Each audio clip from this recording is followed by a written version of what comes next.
Gafur. Jadi gini, ada satu poin tadi soal kewenangan. Kata termohon bahwa majelis hakim tunggal tidak mempermasalahkan bahwa itu tidak berwenang, tetapi penggunaan kewenangannya. Iyalah, nggak mungkin juga kan seorang penyidik tidak berwenang, karena kewenangan itu diatur undang-undang. Tetapi siapapun di Republik ini, kalaupun Anda punya kewenangan, dan pasti ada, setiap penyidik pasti ada kewenangan yang diatur undang-undang, tetapi Anda tidak boleh sewenang-wenang dalam menggunakan kewenangan tersebut. Nah, itulah adanya lembaga pra-peradilan yang dimasukkan sebagai kontrol atau alat kontrol bagi kekuasaan. Jadi Anda punya kekuasaan yaitu untuk menahan, sebelumnya menangkap, sebelumnya melakukan penggeledahan, tetapi penggunaannya tidak boleh sewenang-wenang. Nah, salah satu ciri tidak sewenang-wenang itu harus ikut tata cara yang ditentukan oleh peraturan perundang-undangan. Dan kalau tidak mengikuti tata cara yang ditentukan oleh peraturan perundang-undangan, maka bisa dikatakan itu adalah sebuah tindakan yang tidak sah atau tindakan yang ilegal atau tindakan yang tidak sah, gitu ya. Oke, silakan. Ya, Bung Gafur. Ya, sebelum Mas Roy ya, barangkali saya mau memberikan beberapa catatan saja bahwa dalam jawaban yang disampaikan oleh Polda Metro Jaya, pertama mereka tidak mengakui adanya kekeliruan dalam hal penangkapan, penahanan, dan penggeledahan. Padahal jelas-jelas dalam putusan pra-peradilan yang pertama, penggunaan kewenangan Polda Metro Jaya pada tanggal 19 Juni berupa penangkapan, penahanan, dan penggeledahan pada jam 7 pagi itu telah dinyatakan oleh pengadilan, dan ini dinyatakan oleh negara loh, bahwa itu sewenang-wenang, melanggar hukum, tidak punya dasar yuridis, dan kemudian melampaui batas. Kenapa melampaui batas?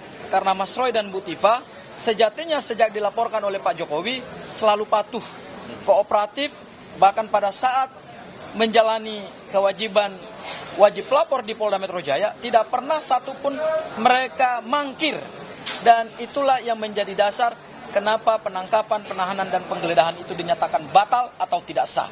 Tetapi hari ini lagi-lagi Polda Metro Jaya masih mempertahankan argumentasinya bahwa meskipun pra-peradilan itu telah menggugurkan penetapan penangkapan, penahanan, penggeledahan, tetapi mereka menyatakan lagi dalam jawaban mereka tadi bahwa enggak kok, kami menggunakan berdasarkan kewenangan yang diberikan undang-undang. Loh, tadi kan kata Bang Erha, kewenangan benar sesuai dengan undang-undang, diberikan oleh undang-undang, mohon maaf, tapi sewenang-wenang.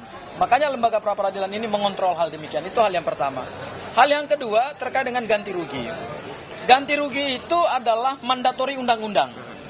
Ya, kenapa pembuat undang-undang atau kenapa di negara ini ada ketentuan terkait dengan ganti kerugian supaya aparat penegak hukum itu dalam menangkap, menahan seseorang itu tidak boleh sewenang-wenang. Karena kalau sewenang-wenang kemudian hanya dasarnya minta maaf dinyatakan tidak sah, kan kasihan orang gitu loh. Rugi warga negara, sudah ditangkap, ditahan, diborgol, disuruh pakai baju orange, dipertontonkan kepada publik, disiarkan secara live di seluruh Indonesia, kemudian oleh Polda dikatakan bahwa itu hal yang biasa dan tidak ada kerugian di situ. Ini kan adalah perlindungan terhadap hak seseorang yang tidak boleh diperlakukan sewenang-wenang. Dan terkait dengan ganti kerugian itu, mohon maaf, sebenarnya kalau kita mau bicara jujur, nama baik seseorang itu tidak bisa dinilai dengan uang. Makanya sifatnya imaterial. Kenapa hukum menyebutnya imaterial? Karena itu sebetulnya tanpa batas. Tidak bisa dikuantifisir dengan nilai uang tertentu. Tapi karena kami mengajukan ganti kerugian, maka kami mengajukan nilai plafon yang masuk akal. 100 juta itu sebetulnya adalah hal yang paling kalau ya kita nilai, tadi katanya Mas Roy, mantan menteri, mantan anggota DPR RI, pakar telematika, public figure, itu kemudian dikatakan bahwa bagaimana mau menilai nama baiknya gitu. Orang ini punya nama baik yang luar biasa, dihormati publik, ya, dijadikan sebagai referensi, ya, dalam telematika, dalam analisa forensik, telematika dan seterusnya gitu. Kemudian ditangkap, ditahan, dan hanya karena meneliti ijazah Pak Jokowi. Bukan menuduh Pak Jokowi memalsukan ijazah. Perlu dibedakan itu ya. Mas Roy ini tidak menuduh Pak Jokowi memalsukan ijazah. Yang beliau lakukan bersama Bu Tifa adalah meneliti dokumen ijazah dan berdasarkan tools ilmiah mereka katakan itu palsu dan kemudian ditangkap, ditahan dan diberlakukan sewenang-wenang.